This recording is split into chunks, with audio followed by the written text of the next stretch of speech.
मैं समझ रहा हूँ तेरे अंदर वो पेन है, या फिर चीटेड फील हो रहा है, या डिसरिस्पेक्टेड फील हो रहा है, या फिर अपने बारे में चूतिया लग रहा है। लेकिन हम्म अपने बारे में तेरे को इसलिए चूतिया लग रहा है क्योंकि तू मानता है कि ये लोग तुझे चूतिया समझते हैं, और क्योंकि ये लोग तुझे चूतिया समझते हैं तो वो जजमेंट तेरी खुद की तेरे ऊपर जो जजमेंट है उससे ज्यादा बड़ी है। ऐसे अगर तू सोचेगा तो तू इन जालों से कभी बाहर नहीं निकलेगा, और ये जाल बहुत ही बचकाने वाले जाल है।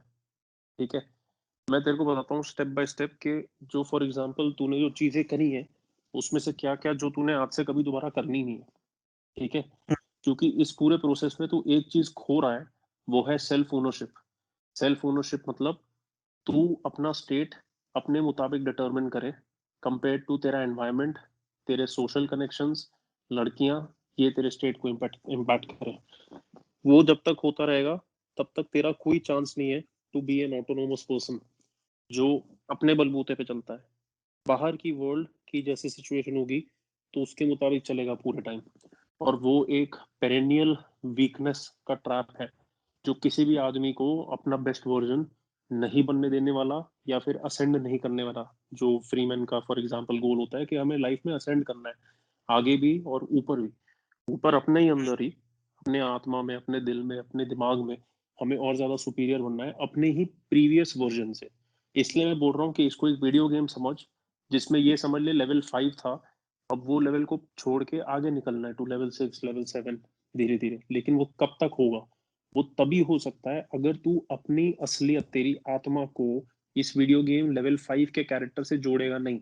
क्योंकि अगर तूने उस लेवल 5 के कैरेक्टर से अपने आप को जोड़ के रखा तो तू एक नया अपने अंदर से ही टूट के नया निकल के नहीं बन पाएगा।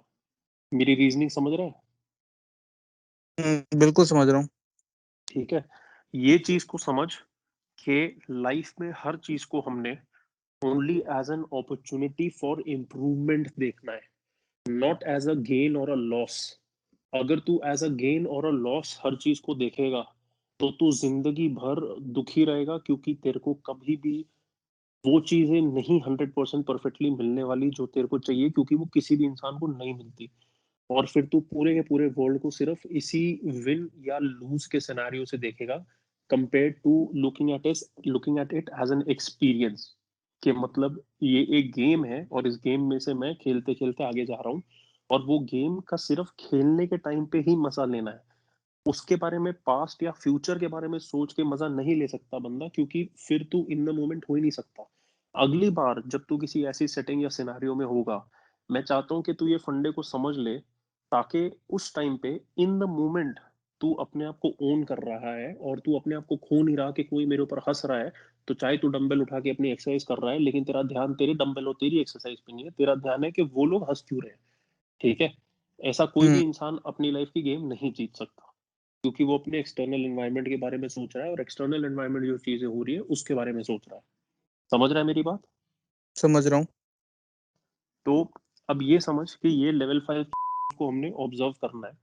ठीक है, कि इस बंदे ने जो जो बिहेवियर दिखाया, और उसके वजह से जो जो और बिहेवियर दिखाया, वो क्यों ऐसा बिहेवियर है जो इसको कभी सर्व नहीं करेगा।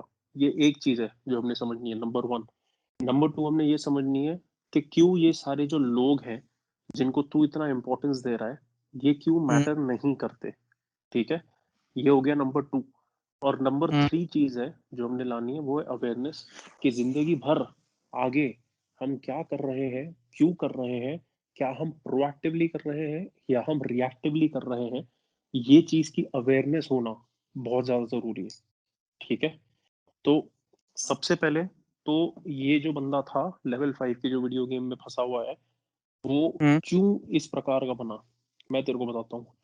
नंबर 1, मेन डू नॉट, मतलब नंबर 1 के अंदर ये पहला वाला पॉइंट कि main do not ask for favours. एक चूतिया जिम ट्रेनर को कोई ये नहीं पूछता कि प्लीज तू मेरा टाइमिंग और इस लड़की की एक्सरसाइज का टाइमिंग साथ में करा दे, ताकि हम लोग भैंचोद साथ में उस टाइम पे हो सके और मेरे को उसके साथ टाइम मिल जाए। ये इतनी, सॉरी टू से बट इतनी चूतिया हरकत है कि मतलब इससे अगर तू उसको पटाए भी या ये भी करे या वो भी करे, तो तूने अपने बलबूते पे नहीं किया, या तूने इसलिए नहीं किया क्योंकि तू उस चीज के लायक है।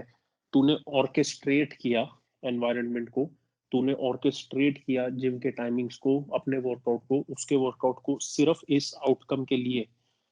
जिस मोमेंट से एक बंदा इतने सारी चीजें करने लगे, एक पर्टिकुलर आउटकम के लिए, वो भी एक इंसान के साथ जो एक डायनामिक फोर्स है और हमारे कंट्रोल में नहीं है, उस मोमेंट से वो बंदा अपनी पावर खो रहा है और उस इंसान को और ज़्यादा दिए जा रहा है। क्योंकि वो जितना इन टाइप के प्रयास करेगा, उतना वो चाहेगा एक होपफुल आउटकम कि वो उसी के फ़ेवर में हो। लेकिन क्योंकि वो इतना सब कर रहा है और दूसरों को दिख रहा है, और आजकल दूसरे जो लोग हैं, वो दूसरों की कमियों और इनसिक्योरिटी पे फ़ीड करते हैं। वो श्योर शॉट वीकनेस सबको फ़ील होएगी, श्योर शॉट वो इनसिक्योरिटी सबको फ़ील होएगी, और उसकी वजह से लोग तुझ पे हँसेंगे-वसेंगे, ठीक है? Main do not ask for favours, main do not ask के भाई ये ऐसा प्लीज़ सेटअप करवा दे, सेटिंग करवा दे, इसका टाइमिंग चेंज करवा दे, उसका टाइमिंग चेंज करवा दे। ये बहुत ही ज़्यादा बेवकूफ़िया चीज़ है, क्योंकि जिम अगर तू जा रहा है, तेरा लाइफ़ में एक ही गोल होना चाहिए जिम जाने का, कि वहाँ पे तेरा काम है कि जो तेरा शरीर है, उसको एक ब्लेड की तरह तू हर बार शार्पन करने के लिए जा रहा है, और तेरा पूरा फ़ोकस उसी चीज़ पे होना चाहिए। वो इंसान तेरे को फिर भी रिस्पेक्ट कर रहा होता, अगर तू फिर भी हर बार अपने वर्कआउट को अपनी चीज़ की तरह देखता, कंपेयर्ड टू जिम जाना as an opportunity to engage with this attractive female, ठीक है?